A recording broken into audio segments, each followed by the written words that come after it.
निमित्तानं कैलासवासी श्रीमती लक्ष्मीबाई दगडूशेठ हलवाई दत्त मंदिरामध्ये मोठा उत्सव पाहायला मिळतोय। खरं तर 10 दिवसांचा हा सगळा सोहळा होता आणि कशा पद्धतीने सोहळा पार पडलेला आहे, आज दिवसभरात काय काय होणार आहे हे सगळं जाणून घेऊयात। माझ्याबरोबर ट्रस्टचे अध्यक्ष पुनीत बालन सर आहेत। सर, काय वाटतंय आज कसा एकंदरीत सोहळ्याचं आयोजन आहे आणि 10 दिवस वेगवेगळे कार्यक्रम होते, काय कसं नियोजन? नाही बघा कसं की 19 तारखेपासूनच ही उत्सवाची सुरुवात झाली आणि या 10 दिवसात विविध क्षेत्रातले मान्यवर हे येऊन दत्ताची आरती पण केली, दर्शन पण घेतलं, तसेच भजनी सांस्कृतिक कार्यक्रम धार्मिक कार्य पण सुरू होती। पण नेमकं आज गुरुपौर्णिमा हे महत्त्वाचा दिवस आहे आणि लाखो भक्त आज दत्त महाराजांना त्यांच्या इथे दर्शनाला येतात, त्यांना गुरु मानतात।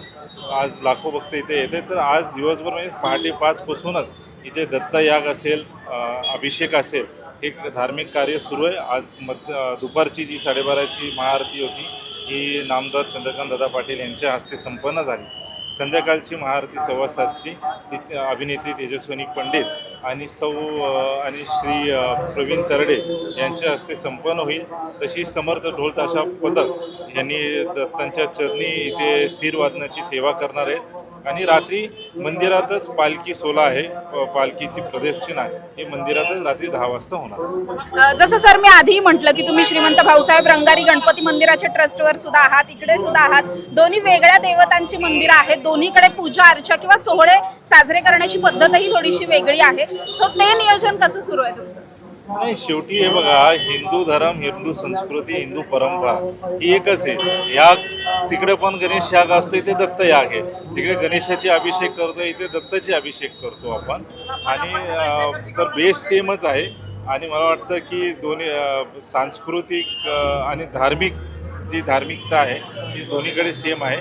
तर आणि आमचे विश्वस्त मंडळ दोन्हीकडचे आणि इकडचे पण राहणारी गुरुजींची टीम जी आहे पुजाऱ्यांची ती आहे, तर व्यवस्थित सगळं कार्य होतं। हे झालं सर मंदिराच्या बाबतीत आणि आजच्या उत्सवाच्या बाबतीत। मात्र आज गुरुपौर्णिमा आहे आणि तुम्ही गुरुपौर्णिमा आतापर्यंत कशी साजरी करता किंवा तुमच्या आयुष्यातले तुमचे गुरु कोण?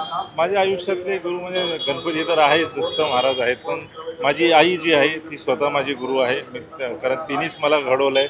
माझ्या आयुष्यात आज जी हिंदुत्व म्हणू किंवा धार्मिक किंवा जी संस्कृती आहे किंवा संस्कार जे आहेत ते तिन्ही माझ्यात हे पेरलं आहे, तर माझी आईच माझी गुरु। सर, आणखी एक शेवटचा प्रश्न आहे, नवीन पिढीमध्ये कुठेतरी गुरु म्हणून जी एक भावना असते जी आपल्या जुन्या पिढीपर्यंत होती की एखाद्याला गुरु मानणं आणि त्याच्यासाठी आयुष्यभर त्याला गुरु मानून ठेवणं, ही कुठेतरी भावना कमी होते। पुढच्या पिढीला तुम्ही काय सांगा? नाही, मी हेच म्हणेल, पुढच्या पिढींना आणि नवीन पिढीला हेच सांगेल, जे सध्या जेनजी हे नाव प्रकार खूप सुरू आहे। जेनजी 2 प्रकारचे असतात। मी आजकाल जेव्हा सोशल मीडियावर पण पाहतो, एक जेनजी आहे जी पबमध्ये नाचतात, वेगळ्या गोष्टी करतात, पण एक दुसरे जेनजी असे आहेत जे वारीत चालतात, गणेश उत्सवात गणेशाची चरणी सेवा ढोल ताशाचे वादनाने करतात, अनेक धार्मिक कार्य करतात, ही वेगळी जेनजी आहे। तर जेवढे जेनजी भटकलेले जेनजी जे वेस्टर्नायझेशनला गेले त्यांना मी हेच आवाहन करेल की आपली संस्कृती, मूळ संस्कृती, आपली धार्मिकता आणि ही जी गोष्टी त्याला वळून परत यावं।